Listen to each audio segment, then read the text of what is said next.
The boy who started the Syrian war. Mwayasyasna was just 14 when he sprayed anti-government slogans on his school wall in Darat, Syria. It was February 2011, and he could never have imagined that such a minor act would spark a full-blown civil war. More than 500,000 people have been killed in Syria since the start of the war. Mwaya's home city has been ravaged by street fighting, shelling, and barrel bombing. The war has left scars that may never heal. Now a young man, fighting on the front line for the Free Syrian Army, Mwaya admits that had he known what the consequences of his actions would be, he would never have taunted the country's president, Bashar al-Assad. His life has been transformed by that adolescent prank. He has lost friends and relatives, including his father. And Syria has been changed forever. The boy who started the Syrian civil war offers a glimpse into life in Daraa since the start of the conflict. We meet Syrians trying to lead normal lives amid the chaos as well as those who have taken up arms against Assad's forces. Filmmaker's View. By Emmy Award-winning producer, Jamie Dornan. I was in Moscow recently, chatting to people you might have thought would have known better. Educated folks, among them an experienced journalist. I had asked them a simple question: how did the Syrian war begin? They uniformly launched into the answer that has been peddled so often in recent times, that it has now become fact in certain circles: it was the terrorists who started it all. The fact that ISIL in its current form didn't even exist in Syria at the time, or that al-Nusra wouldn't arrive until many months afterwards, appear to have been conveniently forgotten, not just in Moscow but in most media coverage around the world. The surprise, even shock on their faces when I pulled out my laptop and showed them the trailer for our latest film for Al Jazeera, The Boy Who Started the Syrian War, was a wonder to behold. They simply had no idea. They claimed they hadn't been aware of how, for decades, dissenters towards government authority had faced the daily dread of a visit from the secret police, of torture, disappearance, and extrajudicial execution. They had apparently never heard about how fathers were frightened to allow their daughters to be alone on the streets for fear of abduction, rape, and murder at the hands of the Shabiha, Assad family militias that operated with virtual impunity. And they were totally unaware that it was a mischievous prank by adolescent school children that lit the fuse that set a country ablaze. Early in 2016, I was sitting in Books at Cafe, a hangout for liberally minded Jordanians on Al-Khattab Street, Amman, with cameraman and filmmaker Abo Bakr al-Hajj Ali. He was busily puffing away on his nargile, hookah, as we discussed how Darat, the city which had given birth to the revolution, had been virtually ignored by the media in recent years. One of the reasons it had been overlooked was that the Jordanians wouldn't let any Western journalists cross from their side.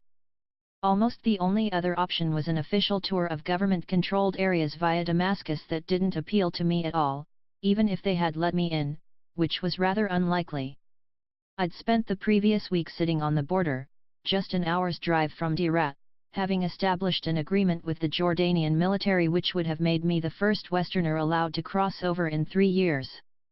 There I was, in the border compound about to leave Jordanian soil, when a call came to the post. Moments later, I was very politely placed in a saloon car, and driven back to Amman. I later found out that the representative of the British intelligence agency, MI6, in Amman had advised the Jordanian government that it would be a bad idea to let me cross, even though I was travelling on an Irish passport. So, back at Books at Cafe, Bakr and I sat chatting about how we could make a film about Daraa without my physical presence. It's his hometown. His territory. So, who do you know, who was there at the very beginning? I asked. I know the commander, Maruf Aboud, who set up the very first People's Militia, after government troops attacked his village, he responded. Interesting. And who else? He went on to reel off half a dozen names, commander this, commander that. Come on, Bakr. You must know someone else. Someone different. Someone fresh, I said. Continuing to drag deeply on the nargile, deep in thought, he told me that there was no one else that was really very interesting. And then he added, well, I suppose there's the boy who scrawled the anti-Assad graffiti on his school wall that started the war. It was one of those moments where you could have knocked my 90 kilos over with a feather. The boy who started the Syrian war. Think about it. It wasn't ISIL, nor al-Nusra, nor any other terrorist group. It was an act of defiance, a moment of youthful rebelliousness, if you like, that led to an uprising which has seen more than 500,000 people killed and a country torn to shreds. It wasn't, of course, the fault of this 14-year-old boy and his 3 friends who joined him in this moment of adolescent disobedience, a prank which would have enormous consequences beyond their understanding. But when they were arrested by the police and tortured in a most horrendous way, a line was crossed from which there would be no turning back. When their parents and families arrived at the police station to plead for their freedom, they were told, "Forget these children. Go home to your wives and make some more. If you can't manage, send us your wives and we'll do it for you." Anger rose. The fuse had been lit and, when police started randomly killing marchers in the demonstrations that followed, armed resistance became an inevitability. For me personally, this film has taken on an importance beyond many that I have made in the past.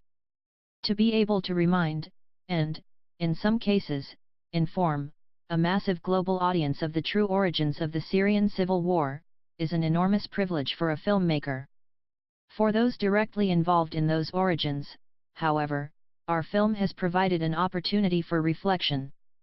So many have suffered greatly and sacrificed so much for a revolution which, by any calculation, is and will remain incomplete, no matter what the outcome of negotiations. Yasyasna, the boy who started the Syrian war, is now a young man who, like so many other young men in Herat, carries a Kalashnikov rather than a satchel these days. As viewers will discover, his own family has paid a dreadful price for the events that followed his actions back in February 2011. His own reflections are now a matter of record for the first time.